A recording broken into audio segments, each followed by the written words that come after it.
Nice. Test that. Broken testicles, testicles, 1, 2. Start. Broken testicles, 1, 2. Right, I can hear me. Testicles. Apparently, I just need to make sure we're also. Broken testicles, 1, 2. Right, Testicles? I can hear me. All right. Testicles. I don't have any of those, so I just need to make sure we're also. Broken testicles, 1, 2. Right, I can hear Testicles? me. All right. Working. I don't have any of those. And I'm just rambling. Yeah. It's all right. We're used to it by now. You should be. You know. It's a superpower, Kim. No, I mean, to be fair, in my early podcast days, I was known to ramble. Hell, I still do now. So. No. You were much quieter in your early podcast days. I know. Look what happened. Yes. Now you're just chatty Cathy. You're just like, I wish she'd shut the hell up. Like, goddamn, what did we do? Brain. I'm kidding. Right? Like, shit. Gotta stop talking anytime soon. Anyway. Mark. Yeah. Oh, well, at least he moved, so he's not froze. All right, No, we're ready. He had that old man I'm about to die stare. I'm tired again. Yeah. It's all right for you guys. It's afternoon for you guys. It's nighttime for us. Right, we're ready. Yes, we are. I'm going on 3. And then if you talk, I'm not starting again. 3, 2, 1. I would never want you to. It's all Chris's fault. Good evening, ladies and gentlemen. Y'all are listening to the Overseas Connection podcast. Shut up and sit down. Here we go! Would you I think we're just getting started. Medic! I'm a witcher. I think this is more than you can handle. He sits on his ass all day. Let's do this. Hey, everybody. Thanks for tuning in to episode 897 D-Box for the win. July 26, 2026. We'll get into the D-Box conversation in just a moment. But if you're not familiar with us, we are a video game podcast. We do this on Twitch. We do it on YouTube every Sunday, 12 p.m. on the West Coast, 3 p.m. on the East Coast. If you're out hanging out in the UK, it's 8 p.m. your time. And if you're sweating to the oldies right now in the lovely Central Time Zone, it is 2 p.m. As I mentioned before, we do have the podcast live on video, but fear not, we will put out an audio version of the podcast so you can listen to us at your own leisure, and that will come out some point in time tomorrow. My name, Greg DeLacy, Gamertag Murphy's Law, OC_Murphy's Law on Twitter, and with me today, 2 fine people, the finest people. I have, starting with my most finest to the almost most finest. I'm going last now. Mark Wright, the finest. Mark, how are you doing? I'm doing very well, Greg. Hello, everyone. Marcanics on all the gaming platforms in sunny West Yorkshire, in the good old United Kingdom. Yeah, I'm excited to hear about D-Box. I don't know what that is. Is that a new console? Are we going to find out? Let's go. You will find out. Patience, young Skywalker. Patience. Glad she's excited. Holy moly. Also on the show, Kim Woods. Kim, I had to do that intro the way I did it because I did not want to be accused of any kind of misdoings. I've recently gone through my diversity equity training that was provided to me by a UK company. Gotcha. Thank you to the UK for that nonsense. That's, loads of fun. 3 hours of my life I will never get back. But yes, Kim, how are you? I'm good. It's currently 115 degrees. Now, that's not like the real temperature, but that's with the humidity, so it's 115. So it's a little warm. But my air conditioner is on for anybody that's, freaking out about my dad. The air conditioner is on because I didn't want to have to hear every 5 minutes. Boy, that humidity is something. So Europe is angry right now, Kim. Yeah. They are angry. They're casting stones at you. Do I hear something funny? I finally got my aircon unit. It finally got delivered 2 weeks later than planned. and now the heat wave's gone. It's nice and cool here now.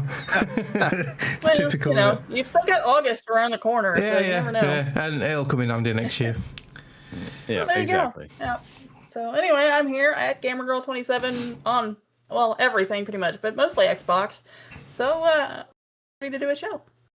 Okay.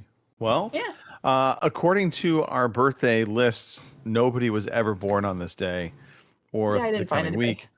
That being said, I want to wish my brother-in-law Mike a happy birthday. He celebrated his birthday yesterday, and my sister is celebrating on the 30th of this month. So happy birthday to sis. Nice.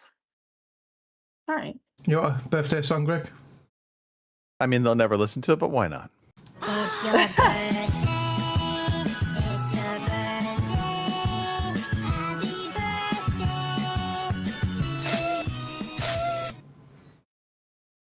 I never know when it stops. I never know when any of them stop. So I know. It starts off, I hear it, and then of course the listeners all hear this. This is the behind the scenes talk, people. Just bear with. Mark plays audio clips for all kinds of stuff, and we usually hear the start of it, and if we're lucky, we hear the end of it, like the intro, so I can actually time up the actual intro. But in between, we are all just wondering if it's still going on. It's complete guesswork. All right, Mark, if you'd be so kind, let's play a story time jingle that I may or may not. Everyone here loves story time, our favorite time of the day. Jingle's finished, Ironically, Greg. I always hear that one. That's the one. I don't know. All right, story time. Let's start out with the most important story time apology that is needed. Mark writes, Oh, you are up dear. first. What the hell happened last week? You'd think after 10 plus years of podcasting, I'd get it right eventually, but I cocked up last week. So, on my eager return after being absent for a few weeks, I forgot to set the cameras up. So I thought, I'll tell you what I'll do. I've got a scene on OBS which puts up like technical error and there's no cameras, apologies and that. So I put that screen up while I set the cameras up. Unbeknown to me, that scene was set up on the old PC with a different audio setup. So it didn't pick any of the system audio up, so you couldn't hear you guys talking or any of the system audio. All it heard was my microphone and me frantically working away. So, yeah, for about 2 to 3 minutes, there was no audio. So Greg has kindly dubbed something in, probably slating me like crazy. I don't know, I've not heard it yet, but yeah, the apologies for last week. I don't know that it was. I didn't totally take you to task, but I did basically say it seems Mark picked up the podcast and put it in his pocket. But as Chris that's what it wasn't here sounded last like on week, the audio. yeah, because Chris wasn't here last week, we all ended up blaming Chris. So hashtag ACF, all Chris's fault. Absolutely all Chris's fault. I can live with that. Where is right. said Chris today, Greg? Well, let's do the correct thing here. We can't give out the intimate details of Chris's life, but we know he has entered into retirement age. He is actually currently seeking out his next step in life of retirement homes. Has he become the next Full equalizer? care. Yeah, full care. He's he's daily sponge baths. The dressing, feeding him oatmeal through a straw, all of that. That is what he's prepping for. Mind you, he's not going to need it for a long time, but Chris prepares very well. So that's what he's spending his day doing. At least in my head, that is what he's doing. I'm pretty sure he told us what he was doing. Yeah, he did, yeah. As a good friend, I completely ignored everything he said. So. Of course. Yeah. All right. Let's talk about House of the Dragon, Mark. Is it holding up? Is Game of Thrones still a thing? Yeah. Yeah, I've not seen that Seven Kingdoms one yet. Apparently that's supposed to be good. But yeah, so House of the Dragon Season 3 is out now. First 5 episodes are available, so I've caught up on all 5 of them. So far, really good. A lot of action in the first few episodes. I know season 2 became a bit slow and it got slated for some slow episodes, but yeah, it's been really good so far. Lots of dragons, what Kim would like. So yeah, a lot of dragon action. Let's be honest, Game of Thrones got slated for having a few slow episodes as well. Yeah. Though not many. More towards the end, I think, than the initial. Hey, fun fact on Game of Thrones, and it's ironic that you just said this because on Twitter I saw someone posting up about one of the actresses that Peter Dinklage, when in one of his very first scenes where he was basically just sleeping with all the local whores. Apparently, she's a real porn actress. All right. Oh yeah. Yep. Yep. Anyway, I mean, nothing like authenticity, right? Yeah. Mark, I am ultra curious about this next movie that you're going to talk about. Yeah. So, one of my childhood cartoons from the 80s and 90s, He-Man and the Masters of the Universe. So they've done a remake movie called Masters of the Universe. It is now on Amazon Prime. So you can, if you've got Prime, you can watch it with no extra cost. So we watched this last night. A bit cheesy. You understand why it did not make it in the theaters? Was it in the theaters? Did it go to theater or did it go straight to Amazon? It was in theater for a couple. No, it was in theaters. Yeah, all right. for a little while. Yeah, but it didn't make much, did it? It was okay. It was some good nods to the original. Some like good Easter eggs. But yeah, the actual main character, Adam. It wasn't what I thought it'd be until he had the power. It was a bit of a nerdy wimp. He'd have done well at doing your diversity training, Greg. So apparently, while he was on Earth, he was in HR and all that crap. So yeah. Okay. It was okay. I mean, it was watchable. I like those kinds of stories of the I mean, like Shazam. I like Shazam. Yeah, even though it wasn't great, it was fun. And I did like the fact that they took this kind of wimpy kid and turned him into this ultra powerful being. Okay. I had a feeling this was going to be kind of the fate of Masters of the Universe, especially because it appeared on Amazon so quickly. And it wasn't. I think it was aimed at an adult audience. I don't know what the rating was. I didn't look, but it had some sort of like adult overtones and a few like double entendres, which I think Kim would appreciate. Like as a kid, some of the heroes of Eternia, he gave them like nicknames, and one of them, the guy had like this big mechanical hand, what like punched people really hard, and he called him Fisto, and he says, "Well, you're good at fisting, aren't you?" And we just all looked at each other. And there's another guy with a big stretchy neck thing, and he says, "Well, you give good head." So yeah, there's a lot of like adult overtones like that, and which I thought. I mean, that kind of makes sense because if you think about it, the core audience for this movie, is actually not kids. Yeah, it's Gen X, isn't it? Yeah. Nostalgia. It's nostalgia play for sure. Yeah. Yeah, it was okay. Right. It's watchable. If you got Prime, it's worth a watch because obviously you're not going to pay to go to the cinema to watch it. It's no Odyssey, is it, Greg? So I mean, I don't know because I've not seen Masters of the Universe, but we definitely will talk about Odyssey. Yeah. But it was okay. It was past a couple hours away. All right. Okay. Kim. Yes. Let's talk about the exciting world of sanding drywall.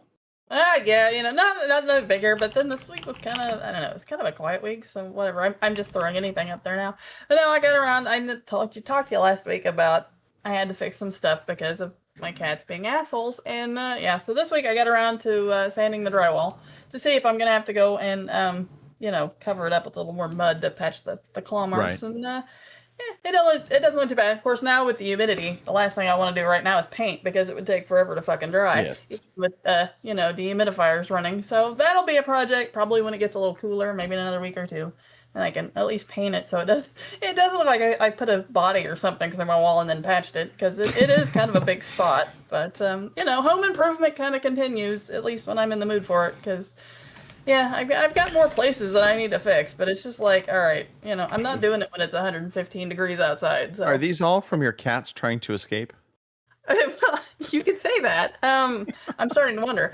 But yeah, they are slightly destructive. You know, everybody complains about their kids, and I guess I could complain about my nephews, but it's not really my nephews, it's just the damned cats. So I don't, whatever.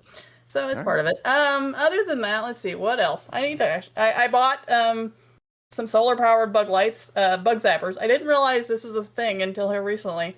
And so Woot had a deal, which Woot is the offshoot of like Amazon, where it's, I don't know.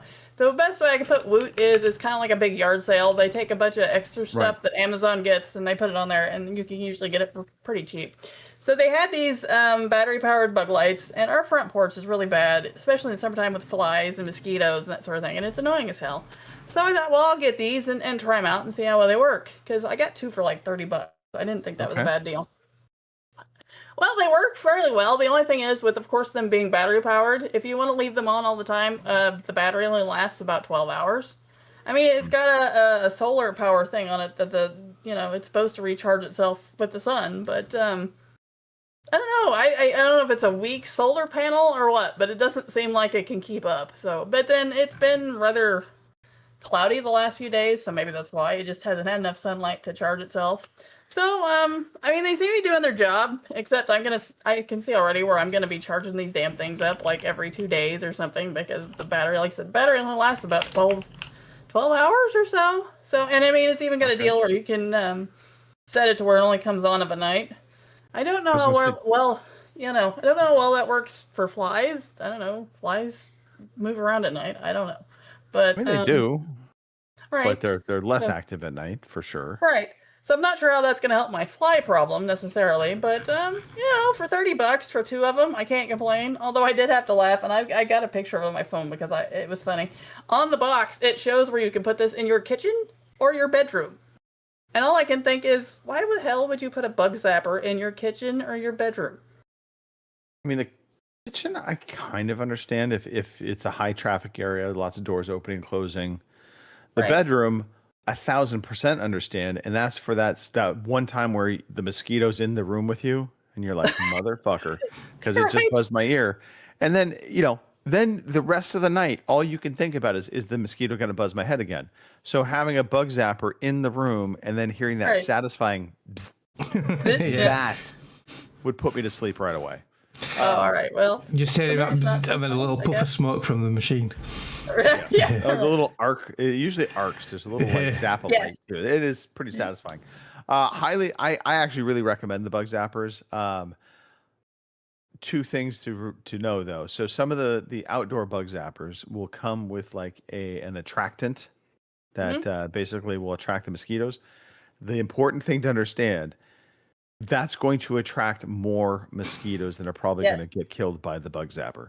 So I don't encourage doing that in your front door. If you're already having a problem with the mosquitoes there, maybe not use it there.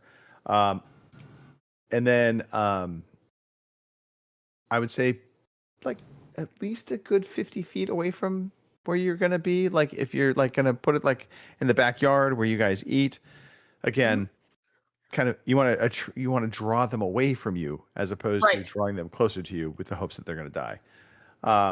The other thing I would say is, and you probably have these already, Kim, for those that don't know, there are these bags that smell horrific. They are meant to capture flies. Do not put those near your home. No. They just stink to no end. It smells like a corpse, to be honest. Yeah. They do a great job of catching flies. The problem is, again, they also attract more flies. So the only solution out there that really works is fire, as far as I'm concerned. Flamethrower. Totally. Yep. There you go. Just don't bring around snow when you do it. So yeah, we'll see how they go. If I get tired of charging them all the time, or or not, whatever. And again, like you said, there are the stinky bag things, and I do need to get some more of those and hang them further away from the house. So I may end up doing that. But anyway, adventures in insects. There you go. Other non-insect things that I've been doing this week. Here a while back, you remember I mentioned I got Dad an ice cream maker for Father's Day. Well, lo and behold, this week I finally managed to get all the ingredients to make ice cream. And I tried it out, and it works really well. But two things: I didn't get the little instruction manual for mine, so I had to go to Google to figure out, well, one, how to make the ice cream because I had no freaking clue, and two, the instructions to actually run the ice cream maker because I was pretty much flying by the seat of my pants. Well, it's a 2-quart, so I found a recipe for a 2-quart ice cream maker.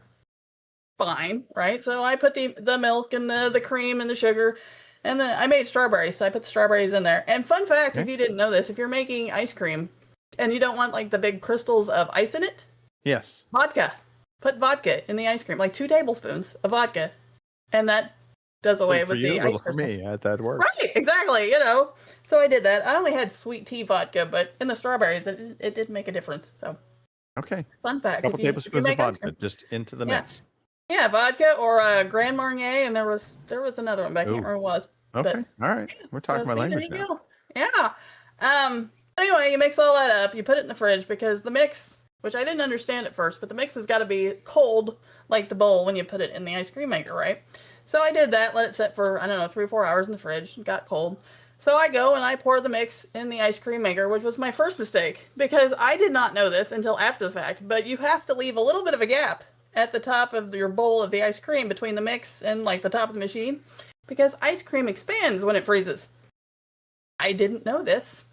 Yeah, that's So- why the old glass milk bottles in winter, they used to pop the silver cap off because it expands. Liquid, when it gets to 4 degrees, expands before it freezes. Wish I would have known that because I had a bit of a mess on my hands because of course I filled the bowl all the way up to the rim because it was a 2-quart machine. I had 2 quarts of mix. Hindsight being 2020. And yeah, I had a little bit of a mess, but my ice cream machine has a drain hole, which was nice. I mean, it wasn't nice for my counter because I still had to clean up the mess, but at least it didn't all stay in the ice cream machine and get worse. So, yeah, but it worked really well. The ice cream was really, really good. I may never buy store-bought ice cream again, honestly. I mean, no harder than this was to do. I mean, because I went the eggless method because there's 2 different methods. One's called the Philadelphia method, which uses no eggs, and I can't remember what the other one's called. But anyway, it uses eggs, and you got to temper the eggs and the whole 9 yards. And I didn't want to do that because I don't temper eggs very often, and I was a little worried I was going to end up with scrambled eggs in my ice cream. So I went with the eggless version, and it worked really well. So I'm going to fool around with it some more and see about making chocolate and some other different flavors, and we'll see how it turns out. So, yeah. All right. I now want ice cream. I know, right? Let's see. Other than that, I want to shout out everybody who wished me happy birthday last week, and whether it was on the show or on Facebook or Messenger Pigeon, whatever it was, there was like over 70 people that wished me happy birthday, and all I could do is point out to my nephew that said, "Go look, see, I have friends." So, see, I have people that like me, and he's like, "Well, that's on Facebook, Aunt Kim. They already know your birthday because Facebook tells them what's what." I'm like, "Shut up, just shut up."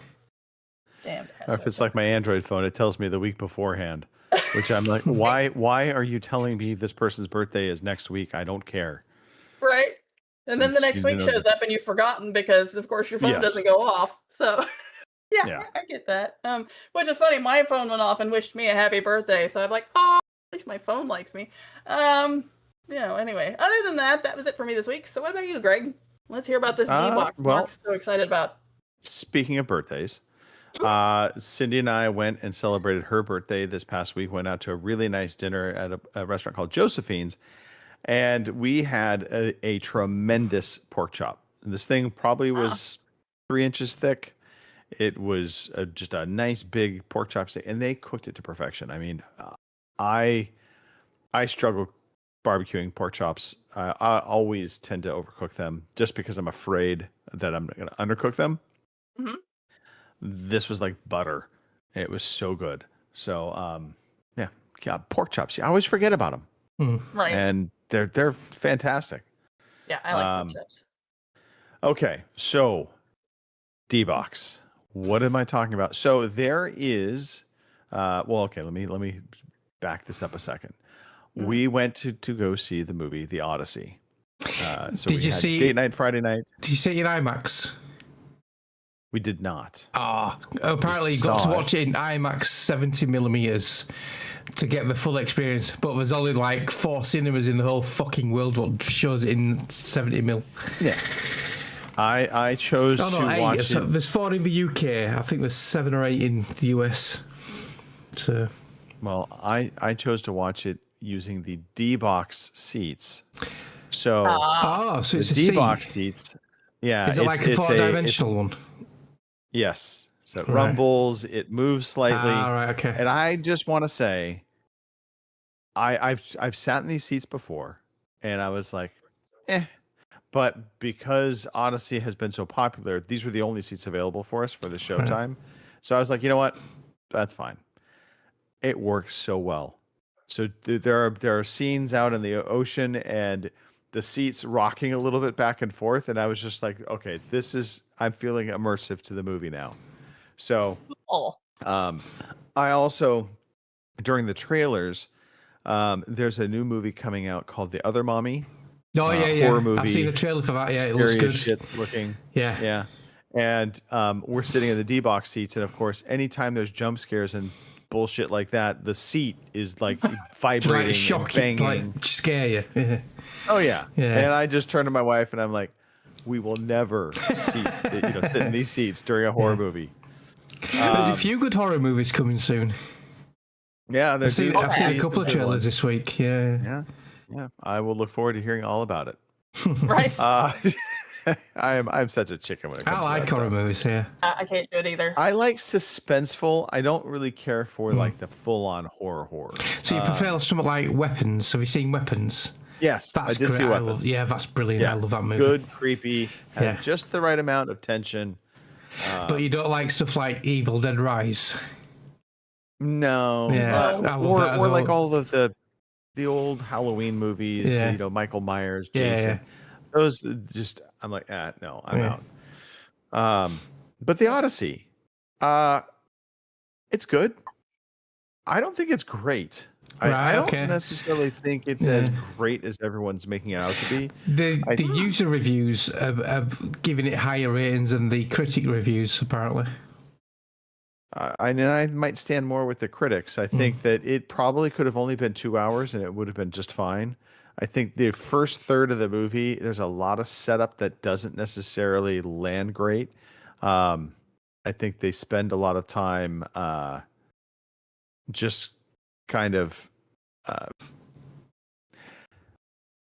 they draw stuff out. Maybe that's the best way to put it. And so I did enjoy really the last third of the movie for sure picks up in a payoff kind of way. And there's moments within that second third that are really good. There's some reimagining of things that I'm like, okay, I like how they did this. I'm not going to say anything to spoil anything. But I did feel 2 hours and 52 minutes was a bit lengthy for this movie. And I would have loved it to have been a little bit shorter. Everybody did great. Actors were all, very well played. Matt Damon was great in the lead role. I'm trying to remember the kid's name that plays the son of Odysseus. He was Spider-Man. Tom Holland. Tom Holland? Yes, Tom Holland. Yeah, he's good. Ellen Anne Page Hathaway. played a good boy. That's a joke. Yeah. She does play a good boy, though. So overall, good. But a little lengthy. I saw an interview video with Tom Holland and Anne Hathaway about this movie, and I don't know the scene, and you'll know it, Greg, when I mentioned it, but it was a pig scene or a pig's face scene or something, and they said that was not CGI, that was old school cinematography with special effects, and it was not CGI. It's fantastic, that moment. Because they couldn't believe it was not CGI. Yeah, now that you're saying that to me, I'm actually shocked it's not CGI. No, it's not CGI. It was proper camera trickery and angles and special effects and harking back to the old American Werewolf in London days. So that sort of stuff. Totally. Wow. So in fact, as you say that to me, I'm like, all makes sense. Because that wasn't CGI. That was all like animatronics, camera angles, and acting. Yeah. Yep. So So again, it's good. I think if you're not familiar with the backstory of the story, it might be a little tough to follow. And it was kind of funny. So my wife had no clue what this movie was about, and I don't, she was to be like, honest. "Is this like a sci-fi movie?" And I'm like, "I'm not saying anything now." Right. And I kind of wish I had said something because it would have been a little easier for her to actually follow what was going on. Like I said, that first part of the movie, they're trying to do a lot of setup. Some of it is really lost on somebody that doesn't know the history of the story. They do go into a lot of the it based stuff on? in Troy. What character is it based on then? Who's it? Well, so it's about That's what I've seen of it. It looks like a Jason of the Argonauts type thing. no. No. It's Homer's poem, The Odyssey, is what this is based off of. But it also has relevance to, or at least that's my understanding. It has relevance to the fall of Troy, Right. Okay. with the Trojan horse. Yeah. And so the Trojan horse was an interesting moment. It's a bit of I feel like a plot hole kind of moment as well, because the way they showcase the Trojan horse, it's very different than I've ever seen in any other movie. And I'm like looking at it, and I'm also struggling with kind of the premise of all of the soldiers being inside of that Trojan horse. Yeah. I won't go into any more detail other than it's just like there's certain things within this movie where you're just like, okay, they probably could have figured this out, or there's no way that could have happened. Right. Anyway, I mean, it is a mythical tale, so it's not like it's reality. Anyway, enough of the Odyssey. Last thing, we went yesterday wine tasting, had a great time. Just nice every once in a while to get away. The day was perfect. It wasn't too hot. Nice breeze going. I just enjoyed some great wines. A couple new friends that we had met, and yeah, nice way to spend a summer day. So, I believe we have a community question. Mark, you want to read through this, or Kim?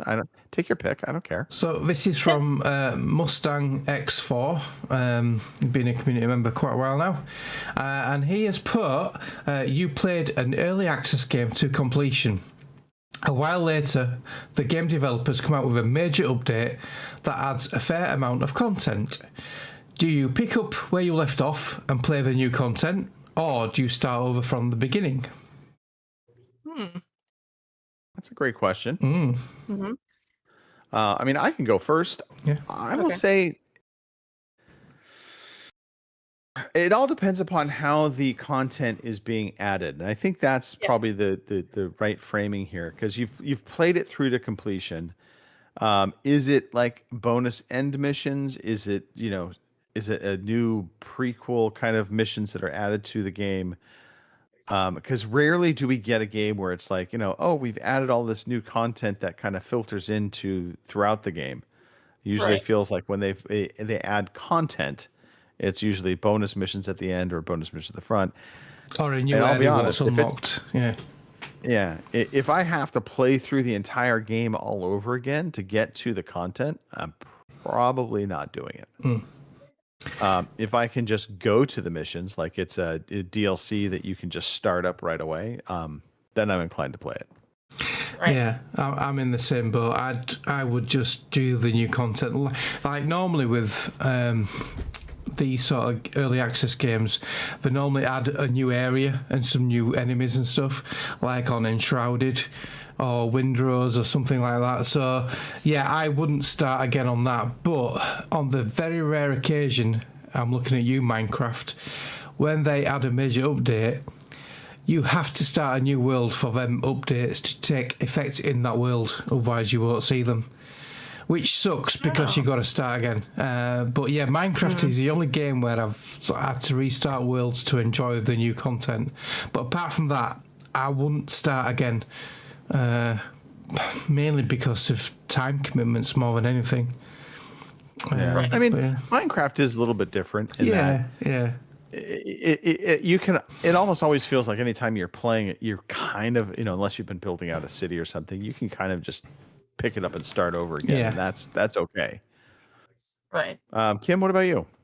Yeah, I'm kind of like you guys because I play like RPGs and stuff that usually take hours upon hours and hours. And if I finished it already and they add something in, like I said, unless it's DLC that I can jump right into, I'm not sure I'd go back and want to start all over. I mean, unless I really loved it, because I did go back and go through Veilguard twice.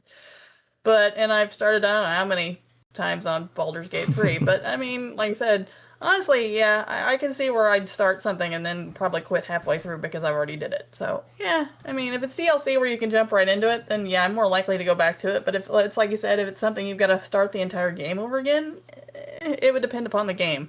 But, if I've got to sunk, another 1,000 hours into it, I'm definitely going to think about it, It'll be interesting to see what our listeners would do. So, if you could email the show or pop it in the Discord in the ask us a question. Yeah. The questions for the show section where this has been posed. Just put down what you'd do. It'd be interesting to see. And if we get any responses, we'll read them out next week. Yeah. Play. Okay.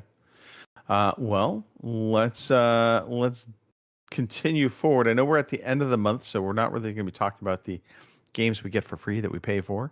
But we can talk about what we have been playing, and probably the shocking commentary of the day. Mark, you actually played a little bit of a game. Yeah. I'll just do a quick sound clip for you. I'll let you know when it's finished. It's game time. Today I feel like playing computer games. It's game time. Go. That make me feel bad. So, Mark, what game did you decide that it was time to put something up on the screen? So, I've had this gaming drought and lack of gaming mojo for quite a while now. I think it's coming up to 7 weeks. And yesterday evening, I thought, I'm going to go up, I'm going to fire the PC up, I'm going to spend half an hour updating all my Steam games, and I'm going to play something. And I stared at my Steam library for half an hour thinking, I don't want to play that, I don't want to do that, I don't want to start that, oh no, that's open world. I just wanted to do something not linear, but something mission-based where I could just jump in and out. And after much deliberation, I saw the little Rockstar logo in the corner of my desktop and thought, I'm going to do some GTA 5. So I did a couple of missions as Trevor on GTA 5 in the story mode, and I had a blast. But yeah, I quickly got bored. I don't know why. I don't know what's up with me at the moment. I need a bit of a sad violin sound. But yeah, and then I looked at Windrose and I fired Windrose up. I walked around my house and then I quit it. So I just couldn't be arsed like sailing for miles on end to get to the next mission. So yeah, I don't know what's up with me. I need to get something going. You know what you need to do, Mark? I know what you're going to say. You're going to jump on Arc Raiders. You need a gaming buddy to bring you out of the doldrums. I saw Put a little wind in your sails. You tried to lure me in Friday, didn't you? I tried. Well, I mean, Snoogans has been trying on Discord. He wants me to get in Battlefield. I've updated Battlefield 6, by the way, so I might be jumping in that as well. So I don't know. All right, okay. It's I don't know. Well, it's just I may have an alternative for you to try. So right. we'll talk about it in a second. Yeah. Kim, what's going on in the world of Woods?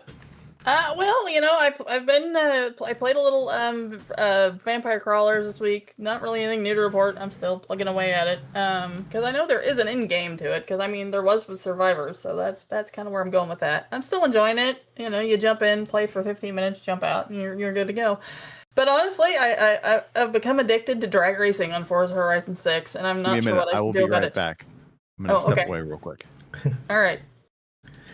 Something else, Mark. Mistfall will be out this week, so we'll have to I keep looking at that. And my lad texted me as well, and because he started playing Palworld again, because that's come out on 1.0 full release. Yeah. Because that's been in early access for a long time. and he's been playing Pal World, and he said that's changed a lot, so that's been tempting him back in. But he said there's a new game coming out soon, similar to Pal World, called Animo or something. So instead of throwing the ball and you letting the Pokemon type thing loose, you morph into the animal and you become that animal or that creature. So that sounds interesting as well.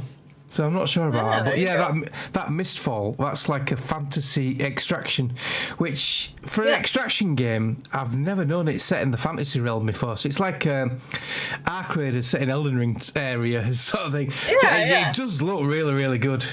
So yeah, it's possible it could draw me in, could that? Yeah, and it's on Game Pass. So I mean, you know, even if we don't like it, we won't be on anything. Yeah, it'll be on Game Pass. I nearly, because I'm looking on Steam and there's no price on Steam yet. Yeah, so that's even better. I'll definitely give it a go then. Yeah, there you go. Well, that takes us back. I'm back. Yeah, sorry about that. I thought my son was having a seizure. So no problem. No big deal.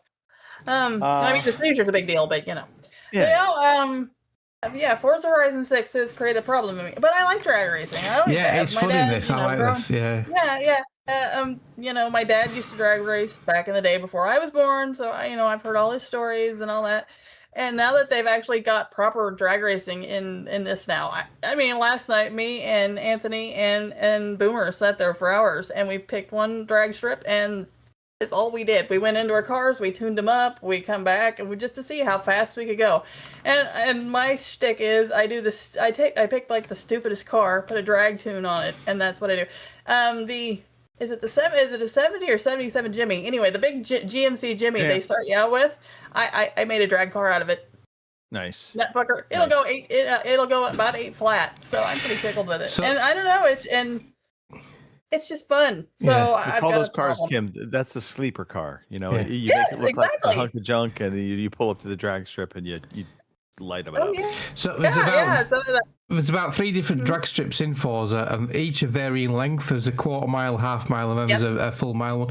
The big one, the mile one, at the end of that, there's normally one of the cars what pops up where you can buy them, like the random cars, and every so often a Mazda MX-5, or what you guys call a Miata, that pops up available to buy, and it's one with a big turbo coming out of the hood on the bonnet, and if you put a drag tune on that thing fucking flies. It's one of the fastest cars in the game. It destroys everything, because my lad got that car at first, and he put the drag tune on it, and I tried every car in my arsenal, and I could not beat this little fucking MX-5, this like Miata. It was insane. And then apparently it was a drag tune for the little fucking 3-wheel fucking peel machine thing. Like the Messerschmitt type thing. Jesus Christ! So this game's insane at stuff like that. But yeah, I do like the drag racing. I was teasing Boomer. I said I'm gonna have to go back to regular races so I can get more money, because I'm spending all my money on like drag tunes and stuff, and you know I have to get a real job to support my habit. So but last night I got the 70 Chevelle, and I went and bought a El Camino, and then another older Chevy pickup. And Boomer's like, "What are you gonna do?" I said, "I'm gonna put drag tunes on all those bitches. I'm gonna be the dork at the end here with the truck nobody suspects, and I'm gonna whip all their asses." So it's been fun. You know, so I don't know. That's pretty much all I've been doing this week. It's just sitting on a fictional drag race track, beating other people that I don't know. So I like it, and more importantly, you should be doing it with a little beer in hand and just take a tug. Exactly. Drag race. So maybe like for a community night or something, we can get a bunch of us together and we'll just sit around at the drag track and see who the fastest is. That could be fun. Yeah, I think Chris has been trying to get a convoy going for weeks, hasn't he now? I know, and I've been meaning to do the same thing on Friday nights, but it's kind of been hit or miss. It seems like Saturday nights right now have been working better for me, so maybe we'll figure something out there. So we can make it happen. Yeah, so that's pretty much it for me. What about you, Greg? Okay, so Ark Raiders continues to be a thing for me. So you've done your second expedition now, have you? Did the second expedition. Yeah. Lewis was a fantastic mule. He came through for me. It was pretty comical. So I think 3 days later, and okay, so 2 things. One, they've introduced a new mechanic that you can actually buy what they call vault slots. Right. that you can save a weapon or a blueprint into the vault spot, and it will come back to you on once you do the expedition. So you can start with a favorite weapon, a hard to get blueprint, any one of those things. So I actually did that. I unlocked 3 vault spots. The reason why I only got 3, you have to buy it using specific components, and the components for the vault spots are from the Queen reactors, Bastion cells, Bombardier cells. So any of the kind of power enemies, their unique parts are what you have to do, and then you have to add up to 200,000 for one spot. So I was able to unlock a 3rd spot right before my end window and the expedition started. So I loaded up a Patina and a Hull Cracker that were fully kitted out, and then I added a Survivor Looting MK3 blueprint, and so carried those over with me into the new expedition. Lewis shows up a couple days later, and it was pretty comical because I had given him just a ton of stuff to hold, which again, thank you for doing that, Lewis. And so first trip we go, I'm just, I've got my shield, a gun, and that's it. And like 17 blueprints later, I just, we exfilled quickly and perfect. The next one was more difficult because I'd given him a bunch of guns, and the deal was, and I said this to him, I said, yeah, here's the deal. Most of these I have duplicates on. So for every gun I give you, you get to keep one. So I had 2 Filians. He got to keep one of those. I had numerous Patinas, Hull Crackers. So it was like payment for doing this, right? But the funny part was when he came back, I was still a beginning character. I was completely overweight by like almost 200 pounds of weight. And we're just waddling back to an extraction, hoping we don't get ambushed. But it all worked out well. And so then I just, last night, I was like, you know what? I'm just going to start grinding away on my next go. 2:00 in the morning rolls around. I actually saw Richard Primrose jump on, and I almost was like, but I'm like, look at the clock. I'm like, no, I've got to go to sleep. So that's I got bags under my eyes because, of course, my son woke up at 6 a.m. But yeah, it's good. It was a bit spicy last night in Speranza. Numerous times still quite I was a bit shot of PvP in the back. then, right? Oh yeah, especially post expedition, everybody's kind of reset into lobbies, right? Yeah. And so you get a lot of people that are just, they're trying to do the quick down and dirty. And so 2 different times. Once I was literally looking inside of a drawer, and a guy came in and shot me in the back. And then the second time I died to PvP was I was actually running from a firefly that was trying to burn me to death. I jumped on a zip line, and it was the zip line that I don't know if you remember, Mark. There's a zip line that goes between a set of 2 buildings, and there's a little ledge you can jump off at, and find kind of a hidden room. Yeah. So I did that. And I had already taken a little bit of damage, and as I land, I kind of run into the room, and there was a grenade tube that was there. So I start to look at that, and as soon as I bent down, I start getting shot behind me. A guy had basically followed me into the room. So, but beyond that, though, multiple times, guys helping me out, more friendly than non-friendly missions, and so it was good. I leveled up, I think, like 7 levels last night. So question on the vault slots then.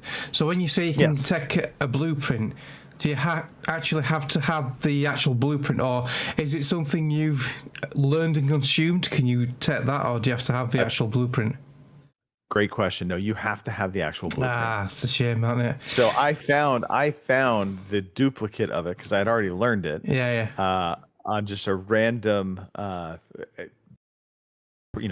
the blueprints are random chance, but I found it literally the night before, and I was like, oh, hey, I'm going to save this. Because I'd want the patina blueprint instantly. That's what I'd want. Well, and so that was the thing, because I knew I had Lewis being a mule for me. I knew he had the patina blueprint, so he could make them for you. He brought the blueprint to me so I could learn it in the next expedition. Oh right, oh yeah, actually had the blueprint. Yeah, I thought you meant he'd learned it. Yeah, but I also knew I'm not going to have the gear set up to be able to make it, because I have to level up my gear you have to get your workbench up, don't you? Yeah. So I vaulted 2 fully kitted out guns. Yeah. And so they traveled with me, and so I have those now. Well, ironically, though, I'd be scared of losing them. In the early stages, yeah. I need to be able to get to being able to craft a medium shield before I feel comfortable. Yeah, I remember when the game first came out, I found a bobcat quite early on, and I kept that bobcat for months without using it, because I didn't use it because I didn't want to lose it. Yeah, but now when you get money, you don't care, do you? When you've got enough funds and that, yeah. Exactly. Once you start, there's like a tipping point in this game, by the way. It's like the economy tipping point where suddenly you're churning enough that you're constantly feeding into whatever you're paying for and buying, and so you don't feel the squeeze as much. But early on, man, there's some tough choices. I actually already felt that pinch last night. I was like, shit, I need to scavenge for just scrap. Yeah. But I love this game. It's still very much my heart. And by the way, the Bobcats, you were talking about it last night. Pulled 2 Bobcats. All right. So that's all good. I don't use the Bobcat. No, I don't. But I think I might. I was talking to Lewis about a potential plan, because one of the things in this game, they've done the matchmaking change where what you do as a solo player will not be held against you when you do it in duos or in trios. And so I told Lewis, I said, maybe when we're doing duos now moving forward, we get a little spicy, a little shoot first, ask questions a bit second. more aggressive. Yeah.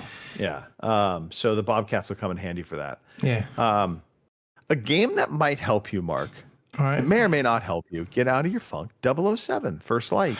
Yeah, you have this game, that is a single player game. Yeah. I thought about that. Yeah. Fantastic.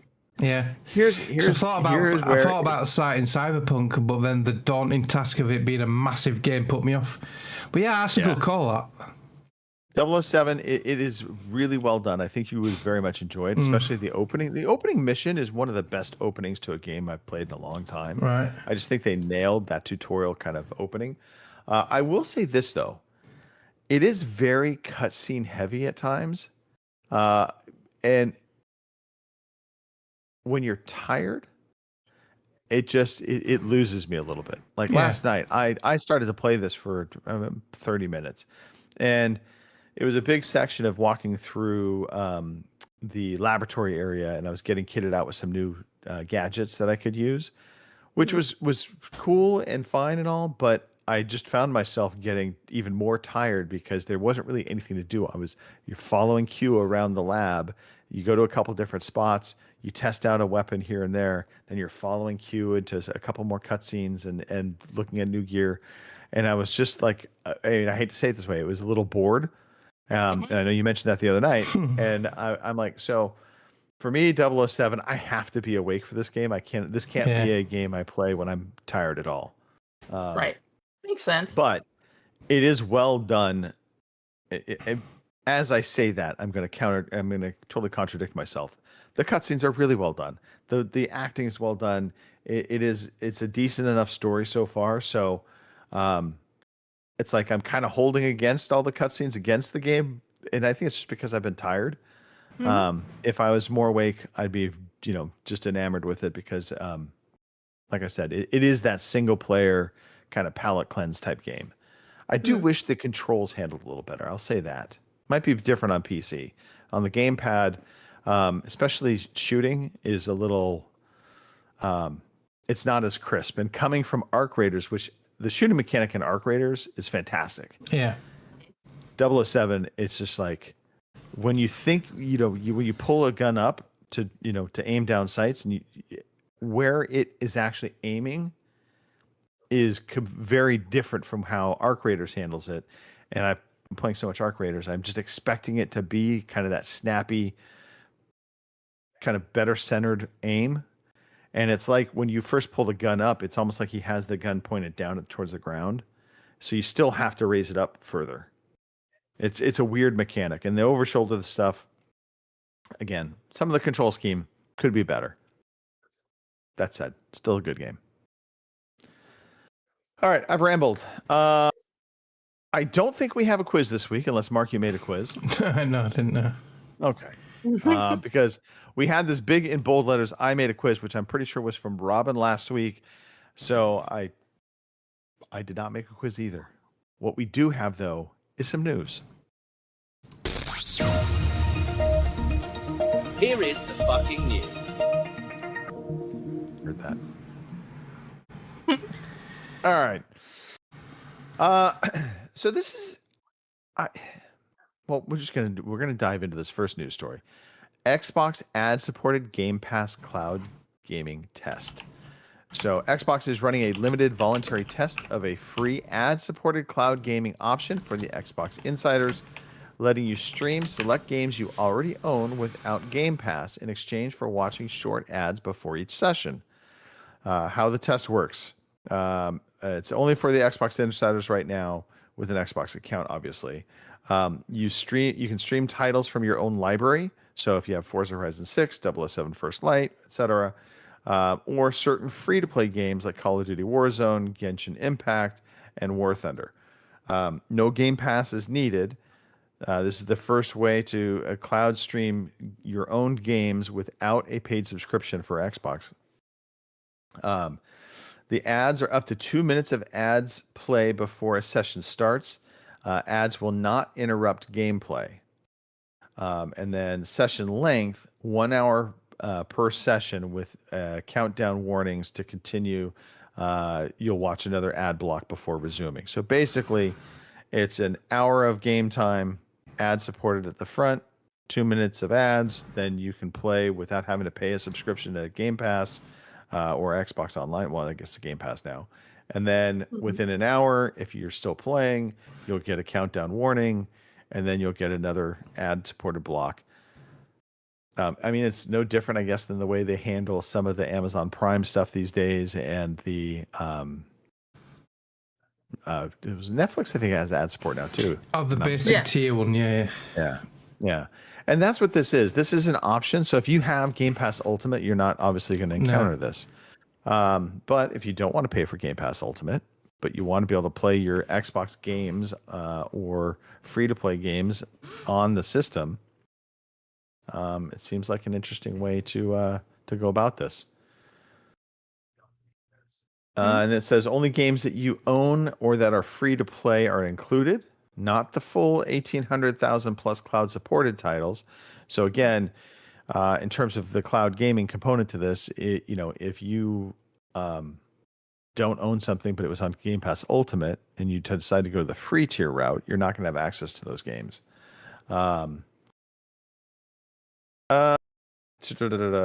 Microsoft says the aim is to lower the cost of access and give more players a way to play on devices they already own, especially where new consoles are hard to get. The company emphasizes that ads will be high quality, relevant, and non-intrusive, and that it will learn from player feedback before any wider rollout. I don't know, what's your thoughts on this? Kim, why don't we ping you first? What do you think? Okay. Well, I mean, this is a good idea for, those people that, maybe have a harder time affording something like this. I mean, that could be good. I mean, now would I do something? I don't know that I would go for this because I've had Game Pass long enough now that, But, I think it could be a good idea because there are definitely people out there that, money-wise is a little hard to come by, but they do still like the game, so this might help them out, so... But I think that too, I mean, it would also depend on your internet connection. Because, if your internet connection's not great, then cloud gaming may not be for you. So. Fair. Yeah. Absolutely. Trust me, I've been there. There'll be a market for it. So, for example, your single parent with little Johnny, who's got an Xbox upstairs but wants to stream it on the downstairs TV because it's got the built-in app, or stream it to another device, but doesn't have Game Pass. he can stream his games downstairs or wherever. So there will be a small market for this, and it is just another option without having to pay a subscription. So yeah, all options. The more options you've got, the better, really. I think this is kind of similar to how GeForce Now works, if I'm not mistaken, with their cloud streaming. But yeah, I mean, as long as it's not the only way to do it and it's not a forced option, it is just an option among other options, then, I'm totally fine with it. I actually choose on numerous of my video subscriptions to just go with a lower tier ad supported version of it. I don't mind the ads. I can live with, I've watched regular TV long enough in my lifetime. I'm okay with a couple ads here and there. Right. All right, something for our PC players. One more Xbox article. Xbox backwards compatibility launched on PC. And there were 4 Xbox games playable that were as of the announcement. The rollout of the feature has started today, which was, I think, 3 days ago, with 4 games for the original Xbox now available to play on Windows PC and handhelds, such as the ROG Xbox Ally. The 4 games available to play are Blinks, The Time Sweeper, Conquer Live and Reloaded, Crimson Skies, High Road to Revenge, and Fusion Frenzy. It says players can currently purchase any of these games on PC with more games being planned to be added in the future. The titles also are included on all Xbox Game Pass tiers. The new feature also have added to the titles, including 4x resolution scaling, VSync support, texture filtering, and anti-aliasing, among other features. And then they confirmed that achievements will be added in the future. Original Xbox games had never had achievements, but Xbox plans to add them. So that'll be kind of interesting. Backwards compatibility on PC. Mark, Yeah, so you're the only PC gamer amongst us here. So on the console, if you got and I still have some original OG Xbox discs, if you got an Xbox with the disc drive, they will work. But on PC, it ain't going to work. You can't put an Xbox disc in a PC. So the only caveat is, if you want to play these games, you've got to buy them again. And it'll boil down to price. There is the rumor. Yeah. Well, there's that rumor that Microsoft is also working on the digital transfer. So you have a disc version of a game. You can upload it into a digital version. So you can play it, and then you can, in theory, be able to loan that to somebody else. And the rights would transfer with the disc. So when they put the disc into their machine, it reads the disc and transfers digital rights over to the new person. Do you think that'll so some happen, interesting though? things happen? Do you think it's just talking? They're testing it out now. Have they? All right, okay, that'll be interesting then. I've got quite a few Xbox 360 and OG Xbox discs still. So yeah. Now, I think the caveat, though, this might be the rub. The caveat is, I think it's only the Xbox One and the Xbox Series S and X. All right, not 360 and OG. No, yeah, the Xbox One version, because at that point, with the Xbox One, Microsoft had their plans for this kind of digital transferring future. Yeah, they started. Those coding games their are already discs in the cloud out there. Yeah. Well, yeah, they were actually coding the discs. Yeah. When they were stamping them with a specific code that would allow for a digital transfer. But they just didn't have that for the 360 games and before that. All right, Mark. I think on PC, though, I think the older games, there's that many emulators out there where you can get stuff for free, allegedly.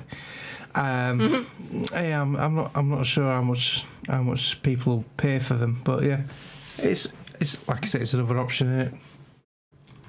Exactly. Speaking of another option, Sony's confirmed God of War Laufey will release on February 16th, 2027. As the series creative lead confirms, Kratos will return in the next installment. So they were out at the Comic-Con this past week, and Sony's confirmed God of War Laufey will release February 16th. That's a week before Fable, for those wondering. And then I thought this was interesting that they went out of their way to confirm Kratos is going to be back for the next game. So that's one after this one, not in this one, right? Yes. Okay. Yeah. Right. I mean, he's Right. in this because you see that in that opening 20 minutes that they have already showed that you see Kratos in the game, but it's a cutscene at the very beginning, and then I don't believe he's in the rest of the game at all. Right. Mark, Fable or God of War? Now you have choices in front of you. Same with you, Kim, as a matter of fact. Right. Well, That's it's no choice for me. It's Fable all the way. So I mean, I love God God of likes War. his God of War. I love God of War, the new one on PS4. God of War, the second one on PS5. I loved that. But I also love Fable, and this new God of War doesn't really have Kratos on it, does it? It's more of it's his wife, isn't it? I don't even know what it's Right. about. I think it's his wife, and from the first game who passed away, and it was all this like Norse mythology, and it must be her sort of like backstory. So it might be interesting, but it ain't no Kratos, is it? So I don't know. I've been hyped for years for a new Fable game, so I think Fable wins it for me as well. Okay. All right. Well, the true test will come as we get closer to February. Finally, last story for the news section. Ubisoft CEO Yves Guillemot says he doesn't think Sony's decision to stop releasing games on disc will have a major impact on the games industry. During an earnings call following the release of its first quarter sales, Guillemot was asked at the end of a Q&A session whether he believed a disc-free future on PlayStation was going to be more positive or negative for the industry. Guillemot replied that there were pros and cons associated with Sony's decision, but that he didn't think it would be massively disruptive. What we saw on PC is that it helped grow the market, Guillemot replied. There's also some pressure for the future on the cost of the machines, and being able to be only digital will help have a more accessible machine, I would think. As you said, there are pluses and minuses, but I think it will not disturb the industry too much. Try to tell that to the thousands of people online kicking off big time, saying it's the worst decision ever made. They're still pretty angry about it, that's for sure. Yeah. I mean, look, Steam has proven the all-digital model can work. Oh, yeah. You can't really buy a PC now with an optical drive in it. You don't get them anymore. The optical drive, what's that? He's mentioning that to a younger PC player, and they'll just look at you stupid. What's wrong with them? Yeah, right. It's like it's like us talking about floppy disks, isn't it? So, Kim, I'm trying to remember if we had any conversation because I know you have bought physical discs. Yes, I haven't quite a lately, few. but yeah. Is this like a future you don't want, or are you kind of not terribly fussed over it? I'd like to say I stand on my soapbox and be super pissed about this, but I also bought a digital PlayStation. I've got my Steam Deck. Like Mark said, my laptop doesn't even have an optical drive. So, that's another thing. Even laptops don't anymore, do they? Yeah. And the only reason that I bought the Series X is because it was the more powerful over the S. And I knew that's what I wanted as opposed to the S. So, if they had come out had a digital version of probably the Xbox, I probably would have bought that if it had been like the Series X. So, I wish I could sit here and bang on my drum and say, oh God, getting rid of physical discs is going to be horrible. But, I can't say the last time that I actually used a physical disc. I was just going to ask a question to both of you. When was the last time you put a game disc in a console? Yeah, I can tell you. Honestly, it was when Witcher 3 came out. And how do I know this? It's because Witcher 3 is currently sitting in my Series X, and it's been there for years at this point. So Witcher 3 was the last one. Yeah, when I recall, because Kim got me to buy Space Marine from Amazon on disc because it was on sale. Yeah. Yep. So now I have this disc. But I wasn't wrong. It's good, isn't it? No, it's very good. It's very good. I can't remember last time I put a disc in my Xbox. I too have the digital PS5. I didn't think there was much point buying the one with a drive in it. But yeah, I don't think I've ever put a disc in my Series X. I mean, my Series X does double up as my Blu-ray player, though. So I have put movies into there. Movies actually have gotten more love on the disc side than right. Well, I've actually taken I've actually taken I've still got my old 1X. You remember the old 1X, the old Scorpio? Oh, yeah. I've got that downstairs as a Blu-ray player.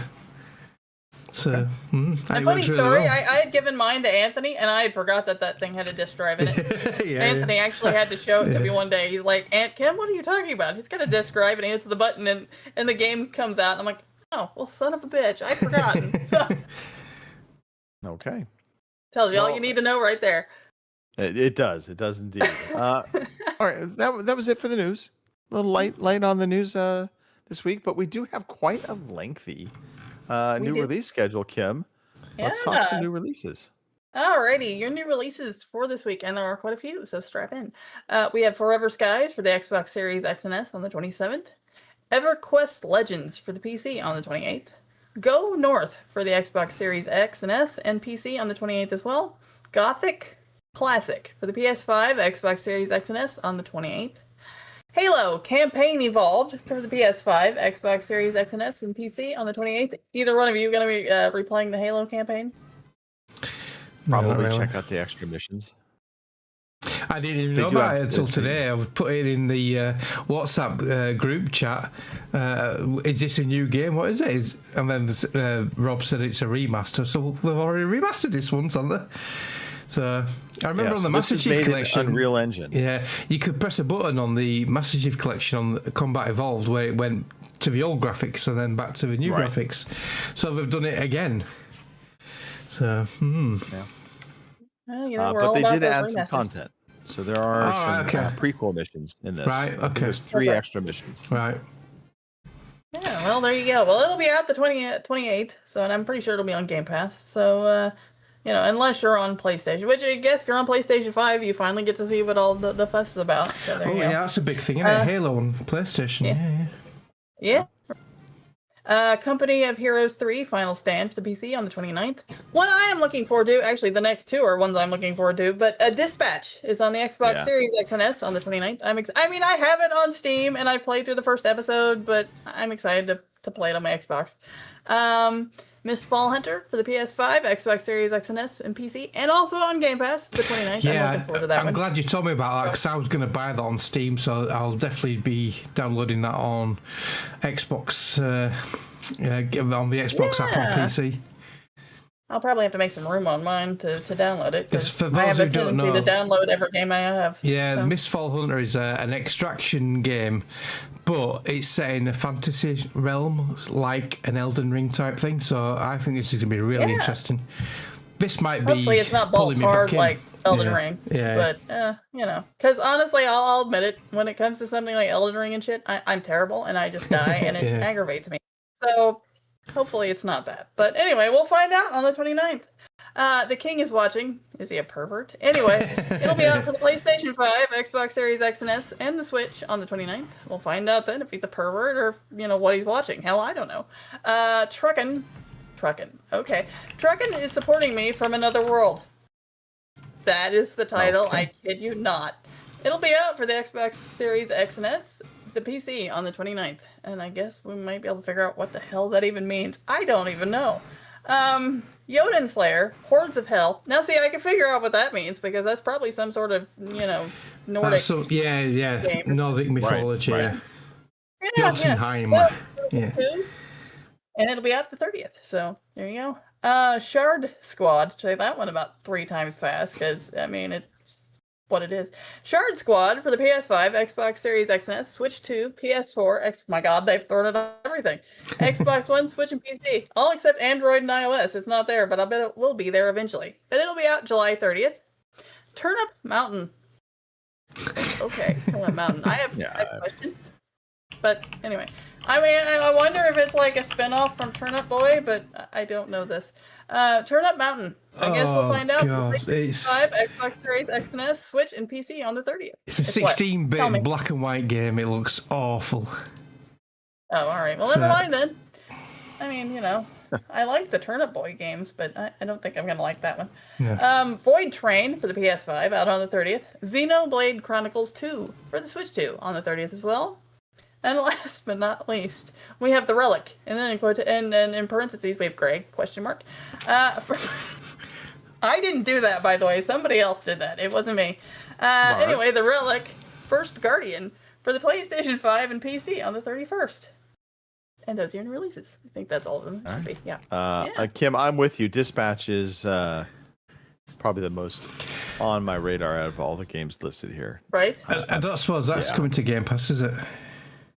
I don't think so. That's a shame. But I'll be spending my birthday money on that somehow. So there you go. It's good to support your hobby, Kim. Yes. Speaking of supporting the hobby, we do have play dates. We like to game with the community. Tuesdays, Thursdays is the atypical block around 8:30 in the UK, 3:30 in the East Coast, 12:30 in the West Coast. And again, if you happen to be hanging out with Kim in the hot sweatiness of her area, it's 2:30. Sweatiness of my area. Okay. Yeah, that sounds almost pornographic when I say it that way. Never mind. Yeah, it sounds a little bad, but I know. Well, because I totally drew a blank on your city, and then I'm like, well, but I don't want to name your city. I can't name your city, so maybe I'll just start giving you like Kansas City is. There like, you go, general areas. Yeah, there you go. General area. I just don't want somebody showing up at your doorstep. Greg said, "Send me. I'm here." Right. That's my impersonation of this? random creepy dude, by the way. That works. Fridays, 8 p.m. in the UK, 8 p.m. in the Central Time Zone. If Kim happens to not be sweating in her area.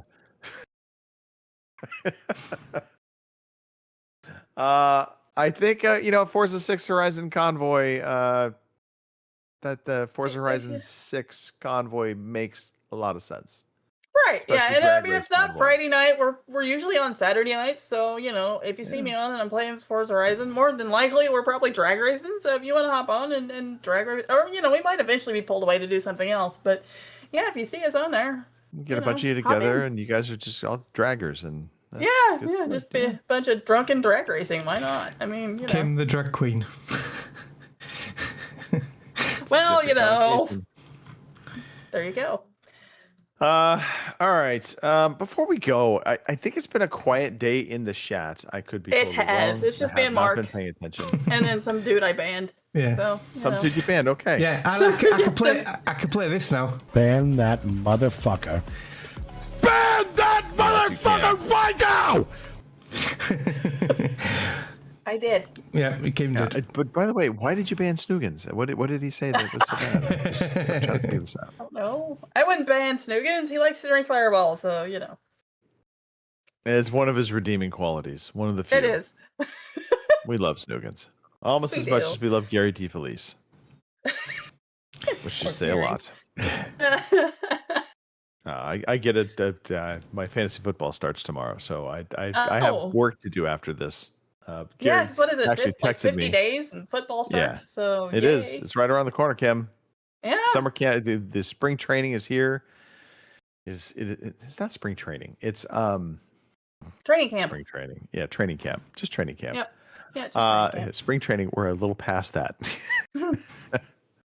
Just a little. No, but Gary texted me during the show. He's like, "Hey, we're drafting tomorrow.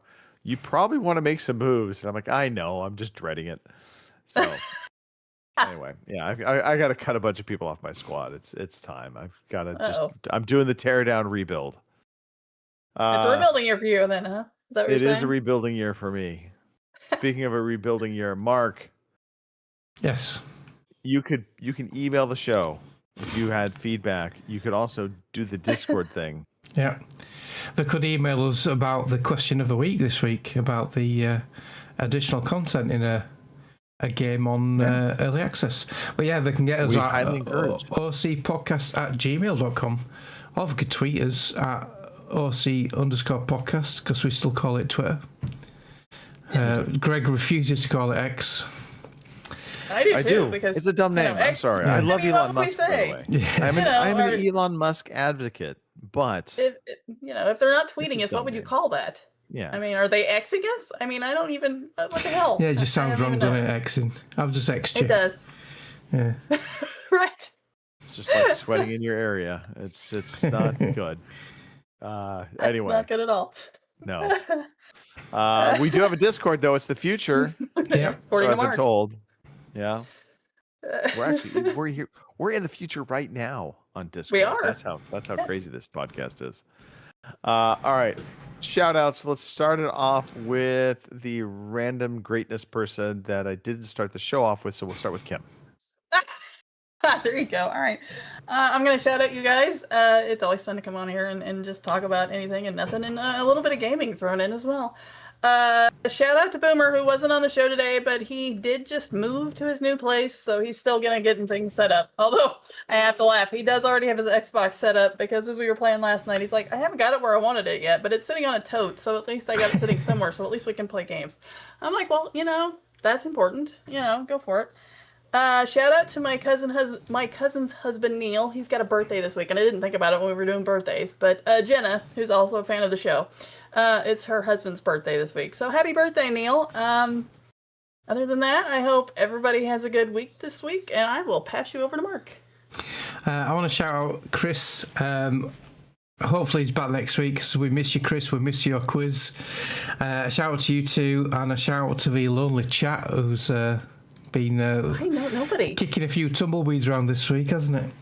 But Snoogans for the messages about Battlefield, Greg for trying to get me back into Ark Raiders, and to Sarah and Nine Panda for the support when I've updated my PC interaction from last night about the whole half an hour I had of gaming. But it was a start. Yep. So thank you guys. Baby steps. Yeah, and I'll let you take us out, Greg.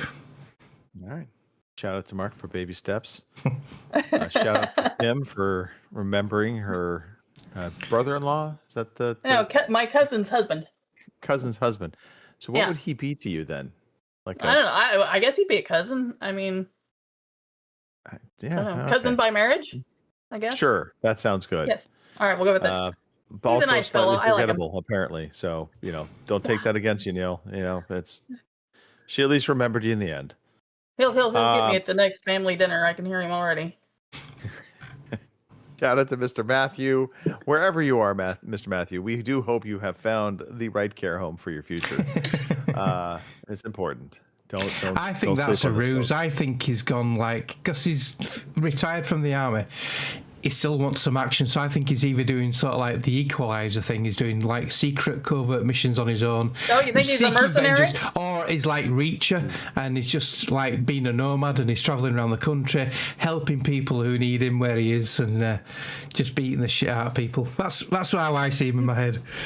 But realistically, he's at home with his feet up playing games, isn't he? What if he's the Jackal?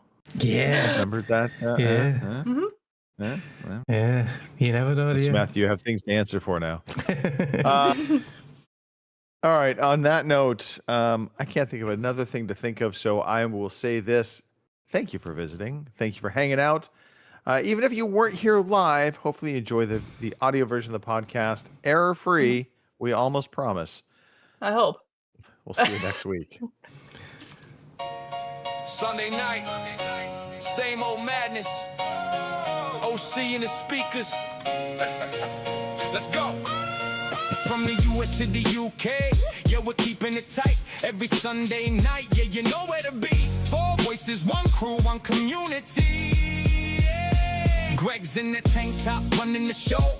Kim's with the cats, yeah, you already know. Mark might betray you, better watch your back. Chris with the whiskey, got that late night chat. Put your controllers down, but we'll be back again. Same every Sundays, it's always the same. Overseas out!